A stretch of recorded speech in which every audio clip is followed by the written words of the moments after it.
இந்த எண்ணம் எந்த ஆண்மகனுக்கும் இருக்கக்கூடாது. நான் சம்பாதிக்கிறேன், நான் பணம் அனுப்புறேன், நீ போட்டிருக்கிற நகை, நீ கொடுக்கிற துணி, உன்னுடைய எல்லாமே நான் வாங்கி கொடுத்தது, இந்த வீடு நான் கட்டினது, டிவி நான் வாங்கினது, இந்த எண்ணம் எந்த ஆண்மகனுக்கும் இருக்கக்கூடாது. இது அல்லாஹ்வுக்கு பிடிக்காது, அல்லாஹ்வுக்கு பிடிக்காது. ஒரு சாமி தன்னுடைய தந்தையை பத்தி கம்ப்ளைண்ட் பண்றாரு.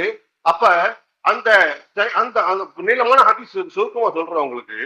அப்ப அதை பத்தி கேட்கும்போது அவர் சொல்றாரு, எனக்கு குடும்பம் ரொம்ப பெருசு என சொல்லுதா, நான் ஒருத்தன் தான் சம்பாதிக்கிறேன், நான் ஒருத்தன் சம்பாதிச்சுதான் என் குடும்பத்துல என்னுடைய தகப்பனார், என்னுடைய தாயார், என்னுடைய மனைவி, என்னுடைய பிள்ளைகள், என் கூட பிறந்த சகோதரிகள் எல்லாருமே இருந்து சாப்பிடணுங்கிற சூழ்நிலை.